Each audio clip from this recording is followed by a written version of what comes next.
नमस्कार, मैं तरुण वर्मा और मैं एक क्लिनिकल साइकोलॉजिस्ट हूँ। इस वीडियो में आपको बड़ी महत्वपूर्ण जानकारी दूँगा। काफ़ी इंटरेस्टिंग भी होगी और काफ़ी चौंकाने वाली भी होगी।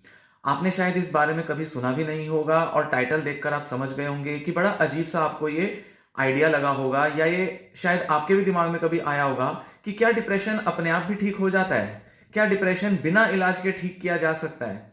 डिप्रेशन जो कि इतनी आम समस्या है, इतना कॉमनली देखने में आता है, सभी मेंटल डिसऑर्डर्स में से सबसे कॉमन डिप्रेशन होता है और अलग-अलग तरह से लोग अपने इस डिप्रेशन को ठीक भी कर लेते हैं। तो क्या ऐसा संभव है कि बिना डॉक्टर को कंसल्ट किए, बिना किसी साइकोथेरेपिस्ट से मिले, क्या डिप्रेशन अपने आप ठीक हो जाता है? बिना कोई आयुर्वेद, होम्योपैथी, एलोपैथी, साइकोथेरेपी ऐसे कोई ट्रीटमेंट लिए क्या डिप्रेशन दूर हो जाएगा? इस बारे में बहुत थोड़े से शोध हुए हैं और वो बताते हैं कि हाँ, ऐसा होता है और ऐसा कई पेशेंट्स के साथ हो सकता है कि डिप्रेशन जो है वो अपने आप चला जाता है, जिसे कहा जाता है स्पॉन्टेनियस रेमिशन। अब आपको बताऊंगा कि ऐसा क्यों और कैसे होता है। तो इस वीडियो को एंड तक जरूर देखना, काफी इंटरेस्टिंग जानकारी के लिए। कुछ लोगों के लिए ये जानकारी बहुत यूजफुल होगी, मतलब वो शायद ये समझ पाएंगे कि उनका पिछली बार जो डिप्रेशन था वो अपने आप क्यों चला गया था, क्यों कुछ लोगों का डिप्रेशन अपने आप चला जाता है, क्यों कुछ लोग कहते हैं कि अरे मुझे भी डिप्रेशन हुआ था, मैंने भी ये सब चीजें फेस की थी पर मेरा डिप्रेशन अपने आप चला गया। हालांकि उन लोगों से आप अपनी कंडीशन को मैच नहीं कर सकते। कोई भी दो लोगों का डिप्रेशन एक जैसा नहीं होता। कोई भी दो लोगों का जो डिप्रेशन है वो एक तरह से रिकवर नहीं होता। पर फिर भी एक आइडिया हमें जरूर मिलता है, कुछ पता जरूर चल सकता है कि आखिर क्यों डिप्रेशन कुछ लोगों में एक्चुअल में अपने आप चला जाता है और कुछ लोगों में वो नहीं जा पाता है अपने आप। तो पहले बात करेंगे कि क्या यह संभव है कि कुछ लोगों में डिप्रेशन चला जाता है और इस पर डेटा क्या कहता है। जैसा कि मैंने बताया, स्पॉन्टेनियस रेमिशन इसका मतलब होता है कि बिना किसी मेडिकल, साइकोलॉजिकल, फार्माकोलॉजिकल, मतलब बिना किसी दवा या किसी भी मेडिकल प्रोसीजर के बिना अगर धीरे धीरे धीरे पेशेंट के सिम्टम्स खत्म हो जाएं या वो ऐसे सब क्लिनिकल लेवल पर पहुंच जाएं जहां पर कि पेशेंट अपनी डे टू डे लाइफ जी सकता है, या ये कहें कि अगर किसी पेशेंट को डिप्रेशन का डायग्नोसिस मिला है, कुछ टाइम के बाद उसका वो डायग्नोसिस वैलिड नहीं रहता, या अगर आपने कोई साइकोलॉजिकल टेस्ट लिया है और कुछ टाइम के बाद उस साइकोलॉजिकल टेस्ट पर आपका जो रिजल्ट है वो नो डिप्रेशन या नील सिम्टम्स वाला आता है, भले ही वो डिप्रेशन के शुरुआत में या उसके फेज में आपका जो डिप्रेशन का लेवल था वो माइल्ड या मॉडरेट आ रहा होगा, तो ऐसे लोग जिनके इस टाइप के सिम्टम्स करीब करीब चले जाते हैं, खत्म हो जाते हैं, वो नो डिप्रेशन के लेवल पर आ जाते हैं और वो अपनी डे टू डे लाइफ में ठीक ठाक पहले की तरह काम करने लगते हैं, ऐसे पेशेंट्स को हम कैटेगराइज करेंगे स्पॉन्टेनियस रेमिशन वाली कैटेगरी में। मतलब इनका डिप्रेशन बिना किसी ट्रीटमेंट के करीब करीब चला गया। हालांकि हम ये नहीं कहेंगे कि ये सारे पेशेंट जो हैं ये पूरी तरह से रिकवर कर चुके हैं। रिकवरी और रेमिशन दो अलग कॉन्सेप्ट होते हैं। रेमिशन में पेशेंट के मोटे मोटे सिम्टम्स जब चले जाते हैं पर बीमारी पूरी तरह से ठीक नहीं होती, उसे रेमिशन कहा जाता है। मतलब आपने अगर दवा लेनी शुरू की और महीने डेढ़ महीने में आपके ज्यादातर सिम्टम्स चले गए तो आप रेमिशन में हैं। बहुत थोड़े से सिम्टम्स के साथ, सब क्लिनिकल सिम्टम्स के साथ आप मैनेज कर रहे हैं, पर करीब करीब एक साल तक बिना किसी सिम्टम के अगर आप ठीक ठाक चल रहे हैं तो उसे ही रिकवरी कहा जाता है। मतलब अब डिप्रेशन पूरी तरह से क्योर हुआ। 60% पेशेंट ऐसे होते हैं जो मेडिकल ट्रीटमेंट्स पर या किसी भी दूसरे ट्रीटमेंट की मदद से अपना डिप्रेशन करीब करीब पूरा क्योर कर पाते हैं। इसीलिए डिप्रेशन को एक क्योरेबल इलनेस कहा जाता है। मतलब ये एक ऐसी बीमारी है जो कि पूरी तरह से ठीक हो सकती है। और ध्यान दें, मैं जो यहां डिप्रेशन की बात कर रहा हूं, यहां मैं मेजर डिप्रेसिव डिसऑर्डर की बात कर रहा हूं, एमडीडी। यहां मैं डिस्थाइमिया और बायपोलर डिप्रेशन उनकी बात नहीं कर रहा हूं। तो जिन लोगों को बायपोलर डिसऑर्डर है यहां उनकी बात नहीं हो रही। जिन लोगों को रिकरेंट डिप्रेसिव डिसऑर्डर्स हैं या जिन लोगों को डिस्थाइमिया है, परसिस्टेंट डिप्रेसिव डिसऑर्डर, यहां उनकी भी बात नहीं हो रही। यहां केवल उनकी बात हो रही है जिन्हें मेजर डिप्रेसिव डिसऑर्डर का डायग्नोसिस मिलता है या वो सिम्टम्स उनमें आते हैं। इस डायग्नोसिस के साथ कुछ पेशेंट्स में स्पॉन्टेनियस रेमिशन हो सकता है और हो जाता है। 2013 में एक अच्छा रिसर्च पब्लिश हुआ था जिसमें कि पूरा रिव्यू किया गया था बहुत सारी ऐसी स्टडीज को कि कितना परसेंटेज पेशेंट का जो है वो स्पॉन्टेनियस रेमिशन शो करता है। हार्वे वाइटफोर्ड करके एक वैज्ञानिक थे जिन्होंने ऑस्ट्रेलिया में ये रिसर्च की और उन्होंने 2013 तक पब्लिश हो चुकी 19 स्टडीज को एनालाइज किया और उसमें पाया कि जिन लोगों को मेजर डिप्रेसिव डिसऑर्डर का डायग्नोसिस मिला है, 3 महीने के अंदर इसमें से 23% लोग स्पॉन्टेनियस रेमिशन दिखाते हैं। 6 महीने के अंदर 32% पेशेंट्स में स्पॉन्टेनियस रेमिशन हो जाता है। वहीं 1 साल के अंदर इनमें से 53% लोगों में स्पॉन्टेनियस रेमिशन देखा गया। ये वो लोग थे जो कि किसी दूसरी स्टडी में पार्टिसिपेट किए थे, जिसको कि कंट्रोल स्टडीज कहते हैं, जिसके अंदर एक ग्रुप को तो दवा दी जाती है और दूसरे ग्रुप के पेशेंट्स वो होते हैं जिनको दवाएं नहीं दी जाती। तो उनमें भी डिप्रेशन की रिकवरी होती है। तो उन लोगों को इन्होंने स्टडी किया। साथ ही कुछ स्टडीज के अंदर वेट लिस्ट कंट्रोल सब्जेक्ट्स होते हैं, मतलब कि एक ग्रुप है जिसको दवा या थेरेपी दी जा रही है और दूसरे वो पेशेंट हैं जो कि वेट लिस्टेड पार्टिसिपेंट्स हैं, मतलब इनका अभी ट्रीटमेंट शुरू नहीं हुआ, इनको वेट लिस्ट में डाला हुआ है। इन्होंने अप्लाई तो कर दिया है हॉस्पिटल में या किसी इंस्टीट्यूट ऑर्गेनाइजेशन में कि हमें डिप्रेशन का डायग्नोसिस दो, हमें ट्रीटमेंट दो, पर इनका ट्रीटमेंट अभी शुरू नहीं हुआ क्योंकि ये वेट लिस्टेड सब्जेक्ट्स हैं। तो इनको भी उन्होंने एनालाइज किया। तो ये वो लोग थे जो ऑलरेडी किसी दूसरी स्टडी में पार्टिसिपेट कर चुके थे।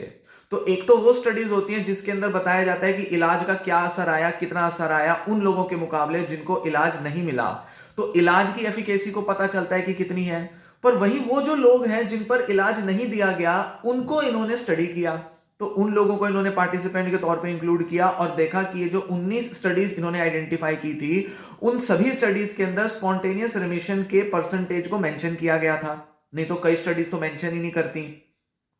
तो इन्होंने ये फाइंडिंग्स निकाली कि 23% लोग 3 महीने के अंदर, 32% लोग 6 महीने के अंदर और 53% लोग 1 साल के अंदर अपने आप रिकवर हो चुके थे। यही वजह है कि जब डिप्रेशन के इलाज दिए जाते हैं तो बहुत सी स्टडीज में ऐसा दिखाया जाता है कि जो दवा दी जा रही है या थेरेपी दी जा रही है या कुछ भी दूसरा इलाज दिया जा रहा है, वो कुछ ही प्रतिशत बेटर होता है उन लोगों के मुकाबले जिनको या तो प्लेसिबो का ट्रीटमेंट मिला, मतलब करीब करीब कोई ट्रीटमेंट नहीं मिला और बोल दिया गया कि आपको ट्रीटमेंट दिया जा रहा है, या जिनको एक्चुअल में ही कोई ट्रीटमेंट दिया ही नहीं गया, उनको सिर्फ कंट्रोल के तौर पर वेट करने को कहा गया। और यही वजह होती है कि डिप्रेशन के बहुत सारे इलाज इतने क्वेश्चनेबल क्यों होते हैं, क्योंकि डिप्रेशन एक ऐसी बीमारी है जिसके अंदर बहुत सारे ऐसे फैक्टर्स रिस्पॉन्सिबल होते हैं जिसकी वजह से लोग बहुत अच्छी रिकवरी अपने आप ही दिखा देते हैं। तो इलाज के कंपैरिजन में जब स्टडीज की जाती हैं तो पता चलता है कि कुछ ही प्रतिशत एक्स्ट्रा बेनिफिट देते हैं ये सारे इलाज, चाहे वो आरटीएमएस हो, चाहे वो डिप्रेशन के लिए दवाइयां ले रहे हो, चाहे साइकोथेरेपी ले रहे हो, या किसी भी टाइप का आप ट्रीटमेंट ले रहे हैं, वो कुछ ही प्रतिशत एक्स्ट्रा असर अच्छा दिखाएंगे उन लोगों के मुकाबले जिनको कोई इलाज नहीं दिया गया। और यही वजह है कि हमारे समाज में ऐसी धारणा क्यों होती है कि बिना इलाज के भी लोग ठीक हो जाते हैं। हालांकि यहां कुछ रिस्क हैं जो कि मैं आगे आने वाले वीडियोस में भी बताऊंगा और इस वीडियो के अंत में भी थोड़े से रिस्क बताऊंगा कि क्यों हम ये नहीं कह सकते कि पेशेंट से ट्रीटमेंट लेना बंद कर दें। पेशेंट्स को ट्रीटमेंट लेना पड़ेगा, इसके पीछे मैं आपको भी बताऊंगा। इससे पहले मैं आपको थोड़ी और बातें बताना चाहूंगा कि इसमें जो स्टडी थी, इसमें वैज्ञानिकों ने देखा कि पेशेंट के डायग्नोसिस के टाइम मिलने वाली सीवियरिटी बहुत ज्यादा डिटरमाइन करती है कि पेशेंट स्पॉन्टेनियस रेमिशन दिखाएगा कि नहीं। मतलब ऐसे लोग जिनको सीवियर लेवल का डिप्रेशन है, जिसमें सुसाइडल थॉट भी आ रही है, लोगों की फंक्शनिंग करीब करीब खत्म हो चुकी है, सारा दिन घर पे पड़े रहते हैं, बिल्कुल बीमार हो चुके हैं, वेट उनका रिड्यूस हो रहा है, डायबिटीज या दूसरी कोमॉर्बिड कंडीशंस आ गई हैं और साथ ही खान पान, सोशलाइजेशन सब उनका कम हो गया है, जो बहुत सीवियर लेवल के पेशेंट हैं, जिनमें कॉन्फिडेंस गिर चुका है, वर्थलेसनेस की फीलिंग आ चुकी है, सेक्सुअल डिजायर्स खत्म हो चुकी हैं, कंसंट्रेशन प्रॉब्लम बहुत ज्यादा आ रही है, इंसोम्निया के सिम्टम्स आ रहे हैं। जो सीवियर लेवल के सिम्टम्स होते हैं उनमें स्पॉन्टेनियस रेमिशन जो है वो कम देखने में आता है, करीब 25 से 30% कम रेट होते हैं उनमें स्पॉन्टेनियस रेमिशन को अटेन करने के। जबकि माइल्ड और मॉडरेट लेवल के पेशेंट्स जो होते हैं उनमें ज्यादा चांस होता है कि वो स्पॉन्टेनियस रेमिशन को अटेन कर जाएं। अब माइल्ड, मॉडरेट, सीवियर कैसे डायग्नोस किए जाते हैं इसके बारे में और किसी वीडियो में मैंने जानकारी दी है, आप वहां देखें, या अगर और वीडियोस देख के आपने जानकारी ली है तो आपको पता ही होगा कि माइल्ड डिप्रेशन के सिम्टम्स, थोड़े से सिम्टम्स होते हैं जिसके अंदर ज्यादातर पेशेंट जो है वो अपनी डे टू डे लाइफ को मैनेज कर रहा होता है। मॉडरेट लेवल में ज्यादा सिम्टम्स आते हैं, पेशेंट की लाइफ काफी अफेक्ट होती है, बट फिर भी पेशेंट ठीक ठाक दूसरों से इंटरेक्ट करना, बातचीत और अपने मूड को बेटर रखना जानता है। पर सीवियर डिप्रेशन के अंदर वो दूसरों पर डिपेंडेंट हो जाता है और ऐसे में सुसाइडल टेंडेंसीज बहुत स्ट्रांग होती हैं। इसलिए ऐसे लोगों को तो वैसे भी इलाज के बिना नहीं छोड़ा जा सकता। तो डिप्रेशन की सीवियरिटी जरूर मैटर करती है। माइल्ड और मॉडरेट लेवल के जो पेशेंट्स होते हैं उनमें स्पॉन्टेनियस रिकवरी के चांस काफी ज्यादा होते हैं, और ज्यादातर जो स्टडीज हुई हैं जो स्पॉन्टेनियस रेमिशन को स्टडी करती हैं उन्होंने भी माइल्ड और मॉडरेट लेवल केसेस में ही ज्यादा ये आइडेंटिफाई किया है, क्योंकि सीवियर केसेस को वो वैसे भी स्पॉन्टेनियस रेमिशन के लिए ऑब्जर्व नहीं करते, इलाज उनको दिया ही जाता है इवन स्टडीज में भी, क्योंकि ये रिस्क नहीं लिया जा सकता कि हम बहुत सीवियर केसेस को सिर्फ वेट लिस्ट में छोड़ दें। इसी तरह की एक और स्टडी हुई थी जो कि 2020 में पब्लिश हुई थी, उसमें भी कुछ ऐसे ही फाइंडिंग्स देखी गई। उसमें भी वैज्ञानिकों ने 16 अलग अलग स्टडीज का पूरा रिव्यू किया, मतलब जो पहले स्टडीज हो चुकी थी उनको उन्होंने फिर से दोबारा पढ़ा और उनको रिव्यू करके उनका निचोड़ निकाला, और उन्होंने भी यही पाया कि करीब 11 से 12% पेशेंट तो पहले 3 महीने में अपने आप रिकवर हो जाते हैं, अगेन माइल्ड और मॉडरेट लेवल के पेशेंट, और 6 महीने या उससे ज्यादा टाइम तक करीब 49% पेशेंट स्पॉन्टेनियस रेमिशन दिखाते हैं। तो उनकी भी फाइंडिंग्स करीब करीब सिमिलर आई। तो यहां आपने देखा कि कैसे अलग अलग स्टडीज जो हैं वो बताती हैं कि स्पॉन्टेनियस रेमिशन जैसी चीज एग्जिस्ट करती है, लोग बिना इलाज के ठीक हो जाते हैं, और माइल्ड या मॉडरेट लेवल ऑफ डिप्रेशन जो है उसके पेशेंट्स ज्यादा अच्छा रेमिशन दिखाते हैं बिना इलाज के। अब यहां पर एक बात आती है, क्या इसका मतलब यह हुआ कि ज्यादातर लोग क्योंकि रिकवर कर जाएंगे तो इसलिए इलाज लेने की जरूरत नहीं है?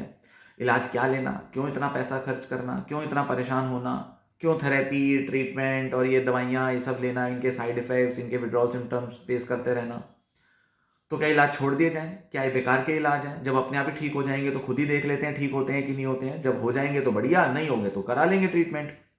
यहां पर थोड़ा सा पेचीदा है मामला, इतना इजीली जज नहीं किया जा सकता कुछ फाइंडिंग्स के बेसिस पे कि सिर्फ इसलिए कि कुछ लोग अपने आप रिकवर कर जाते हैं इसका मतलब ये नहीं कि ज्यादातर लोग ये निर्णय ले लें कि उन्हें डिप्रेशन का ट्रीटमेंट नहीं लेना चाहिए, क्योंकि ये जो माइल्ड मॉडरेट वाले पेशेंट्स हैं यही धीरे धीरे धीरे सीवियरिटी लेवल जब इनका बढ़ता है तो ये सीवियर डिप्रेशन की कैटेगरी में जाते हैं।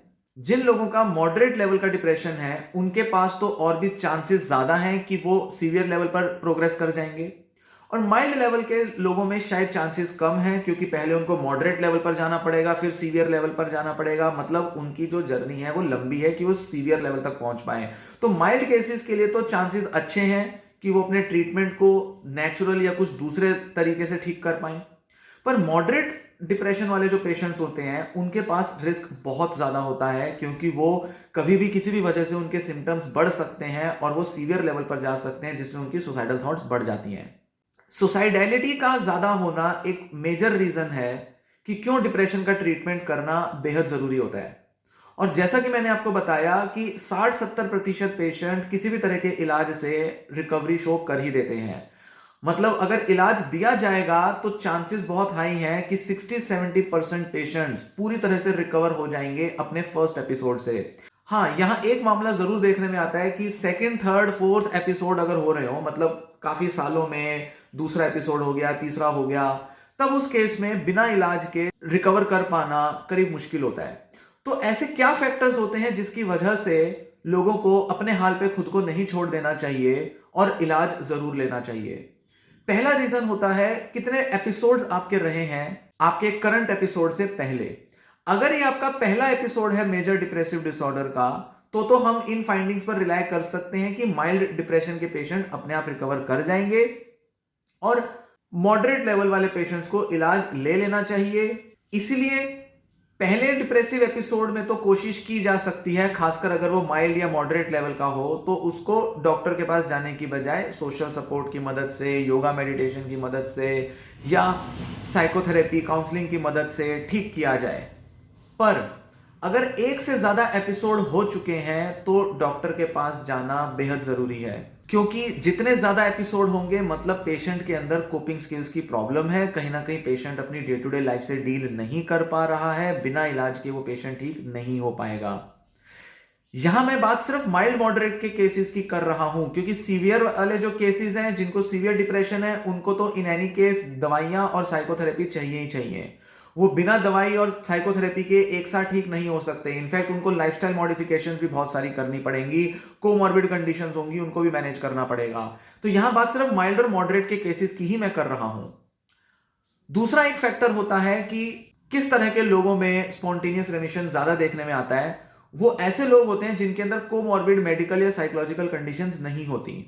मतलब अगर डिप्रेशन के साथ मान लीजिए ओसीडी भी है, एंजाइटी डिसऑर्डर भी है, सोमैटिक सिम्टम डिसऑर्डर्स भी हैं, कुछ भी दूसरे ऐसे साइकोलॉजिकल डिसऑर्डर्स मौजूद हैं, तो स्पॉन्टेनियस रेमिशन ज्यादा सक्सेसफुल नहीं होगा, मतलब अपने आप रिकवर करने के चांस कम होंगे। दूसरा, कोमॉर्बिड मेडिकल कंडीशंस जैसे कि हार्ट इलनेसेस, डायबिटीज या कोई और बीमारी, इसमें भी स्पॉन्टेनियस रिमिशन पूरी तरह से नहीं हो पाता, इलाज की जरूरत पड़ेगी। नेक्स्ट एक इंपॉर्टेंट फैक्टर होता है एज। ओल्डर लोग जो होते हैं 50-60 साल से बड़ी उम्र के, उनके अंदर स्पॉन्टेनियस रेमिशन कम होता है यंगर लोगों के मुकाबले, क्योंकि उनमें सोशल सपोर्ट की कमी महसूस होती है। उनका हो सकता है स्पाउस, उनका हस्बैंड या वाइफ शायद हो सकता है इस दुनिया में ना रहा हो, या कहीं और तरीके से उनको अकेलापन सताता हो।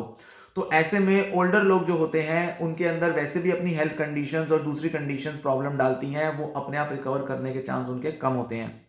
इसी के साथ एज ऑफ ऑनसेट भी मैटर करता है। जिन लोगों को बचपन में या एडोलेसेंस में डिप्रेशन के एपिसोड हुए हैं, उनके लिए स्पॉन्टेनियस रेमिशन मुश्किल होगा। अगर किसी को मान लीजिए 30-35 की उम्र में डिप्रेशन हुआ है और एडोलेसेंस में 14, 15, 18 की उम्र में भी उनको डिप्रेसिव एपिसोड हुआ था, भले ही उन्होंने इलाज लिया या नहीं लिया, उन लोगों को भी स्पॉन्टेनियस रेमिशन पर भरोसा नहीं करना चाहिए। नेक्स्ट फैक्टर, जिन लोगों का सोशल सपोर्ट नहीं है, अनमैरिड हैं, डिवोर्स्ड हैं, विडो हैं, या करियर में या फैमिली लाइफ में उनको बहुत ज्यादा सपोर्ट नहीं मिल रहा है किसी का, उनमें भी स्पॉन्टेनियस रेमिशन जो है वो कम पाया जाता है, मतलब उनको भी इलाज की जरूरत पड़ेगी। तो आप देख सकते हैं कि जिन भी फैक्टर्स की मैंने यहां पर बात की, चाहे वो एज रिलेटेड फैक्टर्स हो, चाहे वो कोमॉर्बिडिटी हो, चाहे वो सोशल सपोर्ट का होना या ना होना हो, ये सारे जो फैक्टर्स होते हैं ये किसी की भी डिप्रेशन को सीवियर बना सकते हैं। और ऐसे में कौन से रिस्क फैक्टर्स किसके कंडीशन में प्रेजेंट हैं या एब्सेंट हैं, इसका पूरा थॉरो एनालिसिस करके पूरा प्रॉपर डॉक्टर की जजमेंट के बाद ही यह निर्णय लेना चाहिए कि इलाज लिया जाए या ना लिया जाए। बहुत से लोग ओवर कॉन्फिडेंट हो जाते हैं और स्टडीज में ऐसा पाया गया है कि आदमी लोग ज्यादा ओवर कॉन्फिडेंट होते हैं महिलाओं के मुकाबले, और आदमी जो होते हैं, मेल्स होते हैं, वो ज्यादा स्पॉन्टेनियस रेमिशन के रास्ते पर निकल जाते हैं। सोसाइटी के कुछ ऐसे एटीट्यूड्स होते हैं, आदमी सोचते हैं कि मैं तो अपना डिप्रेशन खुद ठीक कर सकता हूं, मैं तो यूट्यूब वीडियो देखकर ठीक कर लूंगा, मैं कहीं कुछ किताब पढ़ के ठीक कर लूंगा, योगा करेंगे, खान पान ठीक रखेंगे तो अपना डिप्रेशन ठीक कर लेंगे। भले ही उनको सोशल सपोर्ट ना हो, भले ही उनकी लाइफ में प्रॉब्लम्स चल रही हो, वो इलाज लेना पसंद नहीं करेंगे क्योंकि उनको अपने ऊपर ओवर कॉन्फिडेंस होता है। जबकि महिलाएं जो होती हैं वो ज्यादा बिलीव करती हैं साइकोलॉजिकल हेल्प लेने में, डॉक्टरों को कंसल्ट करने में, डॉक्टरों को बहुत टाइमली अप्रोच कर लेती हैं महिलाएं, जबकि आदमी कई साल कई महीने लगा देते हैं कई बार। तो वहां पर क्या होता है कि जैसे जैसे लंबा टाइम डिले होता जाए, वैसे वैसे बड़े सारे मल्टीपल फैक्टर्स आ जाते हैं लाइफ में, जो कि माइल्ड या मॉडरेट लेवल के डिप्रेशन को सीवियर बना देते हैं। इसलिए यह रिकमेंड नहीं किया जा सकता कि पेशेंट जो है वो अपने आप अपना डिप्रेशन ठीक होने दें, क्योंकि वहां रिस्क बढ़ेगा। जैसा कि मैंने अपनी और भी वीडियोस में बताया है, और अगर आप मेरा चैनल रेगुलरली फॉलो करते हैं तो आपको यह चीज समझ में आई होगी कि मैं हमेशा बायोसाइकोसोशल फैक्टर्स पर जोर देता हूं। मतलब कई सारे रिस्क फैक्टर्स होते हैं जो कि मिलकर किसी पर्सन के मेंटल इलनेस को या तो कॉज करते हैं या उसे बढ़ाते हैं। तो आप नहीं कह सकते कि जिस वजह से आपका डिप्रेशन शुरू हुआ वो वही कारण बना रहेगा और वो दूर हो जाएगा डिप्रेशन अगर वो कारण हट जाता है। जॉब की वजह से अगर आपको लगता है डिप्रेशन आया, जॉब हट जाएगी तो डिप्रेशन हट जाएगा। घर के अंदर कोई समस्या है, वो समस्या चली जाएगी तो डिप्रेशन हट जाएगा, नहीं। एक कारण से हो सकता है आपका डिप्रेशन शुरू हुआ हो, पर धीरे धीरे धीरे उसके अंदर मल्टीपल फैक्टर्स ऐड होते जाएंगे जिसकी वजह से आपके डिप्रेशन की सीवियरिटी बढ़ेगी। जैसा मैंने बताया कि सोशल सपोर्ट की कमी होना, अकेलापन होना लाइफ में, ये बड़े कारण होते हैं जिसकी वजह से डिप्रेशन अपने आप रिकवर नहीं होता, स्पॉन्टेनियस रेमिशन नहीं होगा और सीवियरिटी बढ़ेगी, इलाज लेना पड़ेगा। या घर में लोग हैं भी, अकेलापन नहीं है, पर इंसान अपने को अंदर से बहुत ही अकेला महसूस करता है, या ये कहें कि आपस में लोगों में लड़ाइयां चल रही हैं, कॉन्फ्लिक्ट्स चल रहे हैं, फैमिली कॉन्फ्लिक्ट्स अगर ज्यादा हैं तो घर में इतनी भीड़ होते हुए भी डिप्रेशन जो है वो सीवियर हो सकता है। तो ऐसे कई सारे रिस्क फैक्टर्स होते हैं जिसकी वजह से रिलाई नहीं किया जा सकता इस बात पर कि पेशेंट जो है वो स्पॉन्टेनियस रेमिशन दिखाएगा। पेशेंट्स भी जब डॉक्टर्स को कंसल्ट करते हैं तो केवल माइल्ड केसेस में ही डॉक्टर्स थोड़े कॉन्फिडेंट होते हैं कि पेशेंट को बिना किसी स्ट्रॉन्ग दवा के हम सिर्फ उसको वेट और वॉच करें। मतलब वेट एंड वॉच का मतलब है कि बस पेशेंट जो है वो आके डॉक्टर से मिलता रहे, अपने मन की बात बताता रहे, या वो सिर्फ काउंसलिंग लेता रहे। माइल्ड केसेस में ही डॉक्टर्स जो है वो थोड़े कॉन्फिडेंस के साथ पेशेंट्स को बहुत लो डोज पे दवा देते हैं या नहीं देते हैं दवा। पर मॉडरेट या सीवियर केसेस के अंदर डॉक्टर्स दवा देंगे ही देंगे, थेरेपी के लिए भी रिकमेंड करेंगे ही करेंगे। इसलिए ये जो जानकारी आपको मिली, कई मामलों में आपको रिलीफ मिलेगा, कई मामलों में कुछ आपको इंसाइट मिलेगी, कई लोगों के लिए समझ में आएगा कि आसपास के लोग क्यों रिकवर कर जाते हैं या मैंने पास्ट में क्यों अपने आप रिकवर कर लिया था। कुछ इस तरह के आपको डाउट्स की क्लैरिटी मिलेगी। पर साथ ही इस फाइंडिंग या इस तरह की रिसर्च से ये इंडिकेशन नहीं ली जा सकती कि आप अगर बिना इलाज के अपना डिप्रेशन छोड़ देंगे तो वो रिकवर हो जाएगा।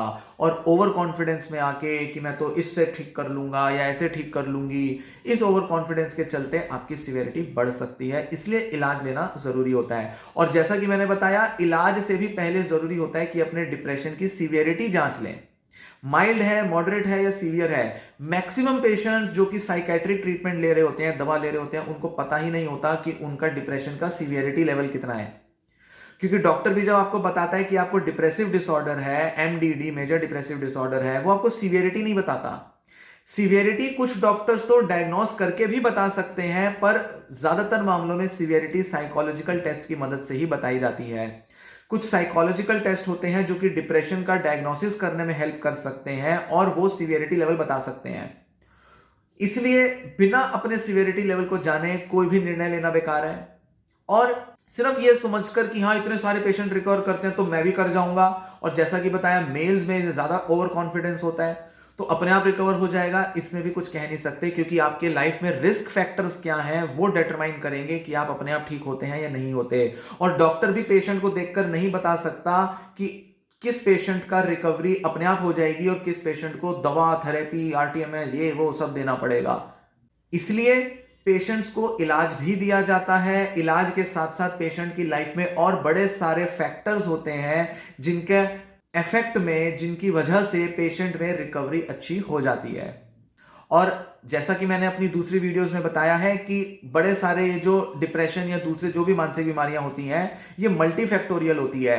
कई सारे फैक्टर्स मिलकर बीमारी को पैदा करते हैं या बढ़ाते हैं। तो कह नहीं सकते कि पेशेंट की लाइफ में क्या चेंज आ गया जिसकी वजह से उसका डिप्रेशन अपने आप ठीक हो गया। उसको सोशल सपोर्ट मिल गया हो, उसका फैमिली में कम्युनिकेशन बढ़ गया हो, घर में बच्चे हों, बच्चों को देख दाख के उनके साथ खेल के ही पेशेंट का डिप्रेशन कम हो रहा हो, योगा मेडिटेशन करके, एक्सरसाइज करके डिप्रेशन दूर हो रहा हो, खान पान में बदलाव लाकर, विटामिन डी लेकर उसका जो है डिप्रेशन दूर हो रहा हो, काम धंधे में थोड़े बदलाव आ गए हो। कई सारे फैक्टर्स की प्रेजेंस में पेशेंट जो है वो अपने आप अच्छी रिकवरी दिखाते हैं और 3 से 6 महीने तक आते आते पेशेंट्स बहुत सारे रिकवर कर जाते हैं। तो जैसा बताया कि 3 महीने के अंदर 20-25% पेशेंट ठीक हो सकते हैं बड़े सारे अपने अंदर बदलाव लाके। 30-35-40% पेशेंट 6 महीने में ठीक हो जाते हैं और साल भर के अंदर 50-55% पेशेंट्स तो ठीक हो ही जाते हैं। पर 50-55% ही हो रहे हैं, बाकी 45-50% पेशेंट्स इलाज जरूरत पड़ेगी उनको। इसलिए इन फाइंडिंग्स के बेसिस पर या इस तरह के भ्रम में आकर कि नहीं डिप्रेशन तो मेरे पड़ोसी का या मेरे फैमिली मेंबर का या मेरे बच्चे का, मेरे फादर का अपने आप ठीक हो गया था, मैं भी ठीक कर लूंगा, इस भ्रम में रहने की जरूरत नहीं है। इस टॉपिक को डिस्कस करने का मेन मोटिव यही था कि स्पॉन्टेनियस रेमिशन जैसे कॉन्सेप्ट फिनोमिना को बताऊं मैं आपको कि ऐसा भी होता है, क्योंकि बहुत लोग नहीं जानते इस बारे में, मैक्सिमम लोग नहीं जानते। साथ ही इस बारे में भी बता पाऊं कि क्या फैक्टर्स होते हैं जिसकी वजह से स्पॉन्टेनियस रेमिशन होता है या नहीं होता है, और साथ ही ये भी इंडिकेट कर पाऊं कि क्या ओवर कॉन्फिडेंट होना सही रहेगा। क्या ऐसा मान लेना कि स्पॉन्टेनियस रेमिशन हो जाता है, ये एग्जिस्ट करता है, तो क्या मैं भी इसको फॉलो कर लेता हूं, ठीक हो जाऊंगा, इस भ्रम में और इस ओवर कॉन्फिडेंस में रहना भी क्यों जरूरी नहीं है। इसलिए डॉक्टर्स की सुनी जाए, डॉक्टर्स का जजमेंट फॉलो किया जाए कि डॉक्टर्स अगर कह रहे हैं कि आपको कुछ टाइम ट्रीटमेंट लेना पड़ेगा तो ट्रीटमेंट लेना जरूरी है। ओवर कॉन्फिडेंट होकर जरूरत से ज्यादा आत्मविश्वास रख के इलाज लेना बंद ना करें, इलाज लेने से दूर ना भागें। तो इस वीडियो में दी गई जानकारी पसंद आई हो तो वीडियो लाइक कर लें, वीडियो शेयर भी कर लें। और चैनल सब्सक्राइब कर लें। ऐसी और भी जानकारी मैं आपको आगे की वीडियोज़ में देता रहूँगा। स्पॉन्टेनियस रिमिशन पर कुछ और डिस्कशन भी करूँगा। ये वीडियो यहीं समाप्त होता है। धन्यवाद।